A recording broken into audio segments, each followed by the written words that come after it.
Hi Leo, this is Jav. Welcome po sa ating channel. Ito yung Daily Gabay Tarot Reading. Kung naka-resonate kayo, comment down.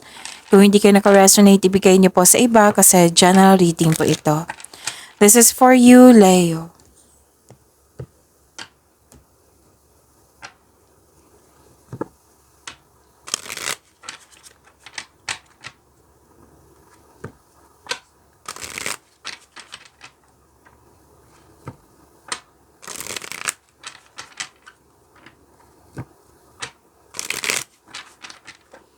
Para po ito sa inyo, Leo.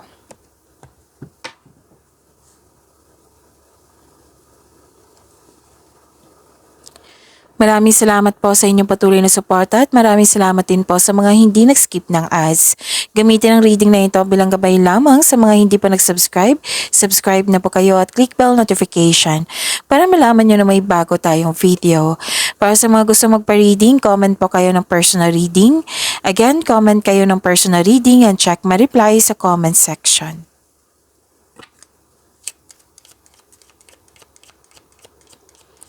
Mga ganap po para kay Leo, I need 3 cards po.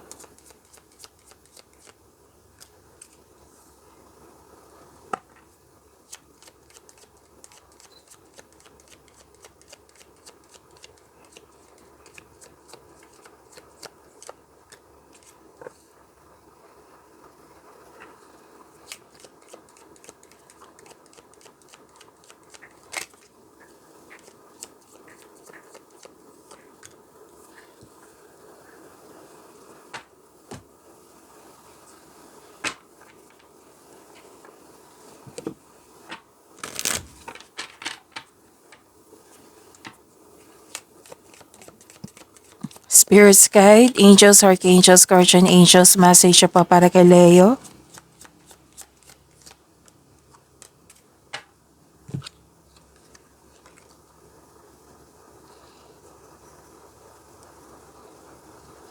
Leo. Good luck and good karma, Leo. Oo, claim niyo po. Things going your way, may positive opportunities, may success. Yes, recognition din, kitang-kita ko dito and you're happy sa mga nangyayari. You deserve this happiness, Leo, this success. Mas umawak yung ambisyon mo sa buhay. Mag-ingat lang kayo sa mga taong nagselos. May selos, inggit, or nagsinungaling. Tuso, mandaraya. Temptation, andito din. Pwedeng may tuto sa inyong desisyon, plano, ideas ba, or tungkol to sa third party. May mapadinlang na tao. May malaking influence ang isang lalaki sa araw na ito. 2626 Soul Connections. You are connected to the souls you meet. Each encounter holds valuable lessons. Pasensya na po ha, nabubulol na ako. Kanina pa to. And 1919 Divine Guidance. Your angels are guiding you on a path of purpose.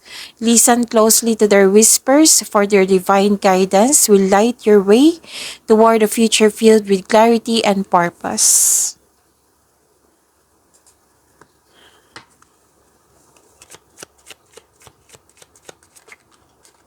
This is your energy, Leo.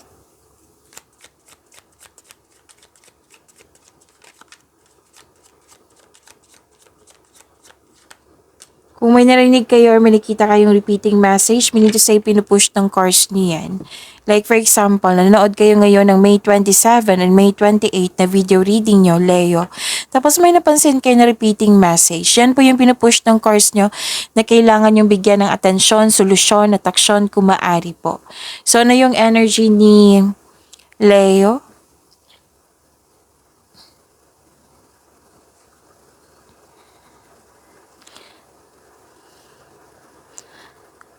Gagawa kayo ng plano. Oo. Ang sabi ng card nyo dito, siguraduhin konkretong plano ito. May concern kayo sa immature na tao. Ayaw makinig, mahirap kausap. Pwede na nagkaroon ng frustration sa mga ginagawa mo. Like, feeling mo walang progress sa inyong mga ginagawa, proyekto mo, goal mo sa buhay. Like, gusto mong mag-shortcut para matapos na. Ang advice ng card niyo po, if you want to see the result, mag-build kayo ng konkretong plano na hindi nagmamadali.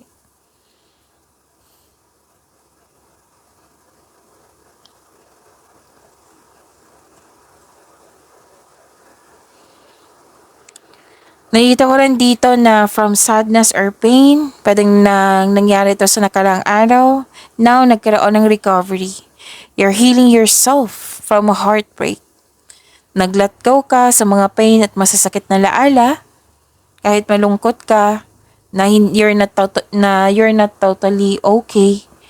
Nag-make move ka. Nag-make move ka para may mga mangyaring changes. Oo. Nag-make move ka for recovery and releasing the pain. So this period of sorrow won't last forever. Look to the future with hope for new experiences. Huwag niyo daw dalhin yung mga natapos na sa nakaraan. Huwag niyo nang dalhin sa present niyo. Kumbaga, let the past go.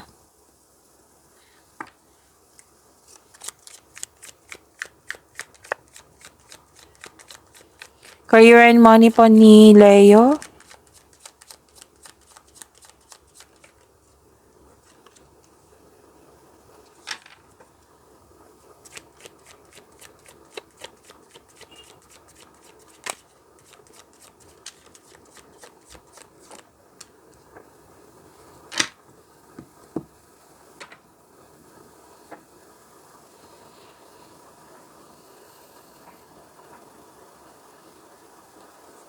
Andito pa rin yung concern mo na may taong hindi marunong magbigay halaga.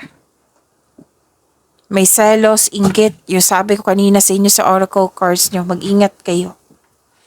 May taong hindi marunong magbigay ng...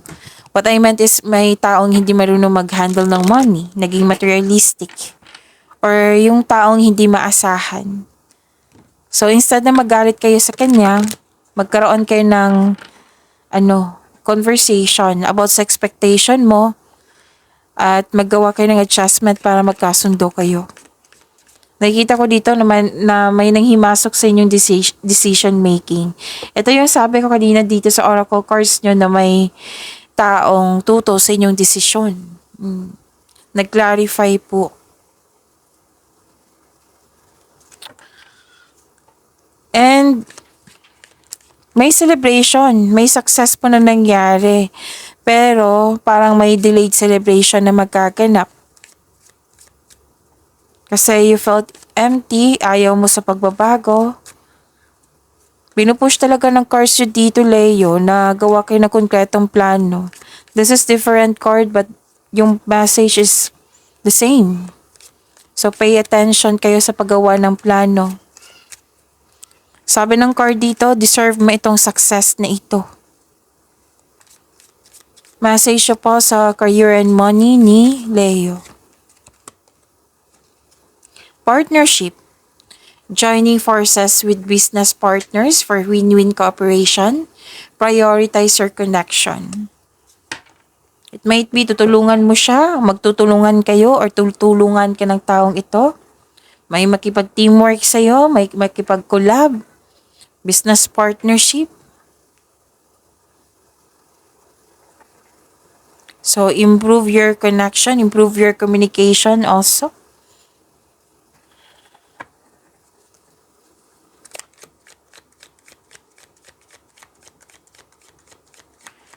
Love life, self-love, partnership, and romance ni Leo.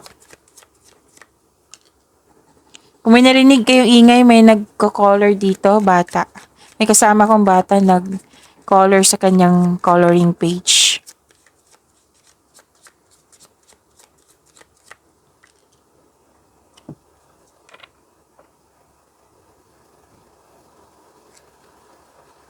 Makinig po daw kayo sa inyong intuition. Kasi may nakita ko ditong hidden motives. May nangyari na in-ignore nyo. It might be may dahilan na in-ignore nyo. And stop overthinking. Stop overanalyzing kasi hindi to nakakatulong sa'yo kundi magbibigay ito ng bigat ng nararamdaman sa'yo. Madadrain yung energy mo niyan. Magtiwala po kayo sa inyo sarili.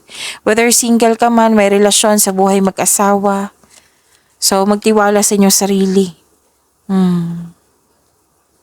So, may nangyari po. Pero you refuse to look within.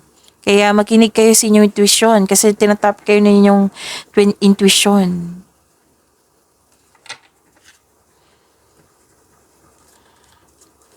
May concern kayo sa greedy na tao or sobra sa trabaho? Pwedeng concern mo to sa kanya or concern to sa iyo na wala nang enough time for yourself, enough time for connection, relationship, sa family. And pay attention ha sa money nyo. It might be this is your ipon kasi lumabas dito na may loss of money dito. Pwedeng nawala, kinuha na damage or nagkasta. May nangingialam or taong materialistic. So, sana'y ma-overcome nyo yan. Okay? Don't worry kasi you are divinely guided. And message for you, sexual union. Honor the place in one another where you are one eternal soul. For there you will find true bliss. Pagyamanin niyo po yung blessings sa binigay sa inyo. Leo, see you tomorrow. Maraming salamat.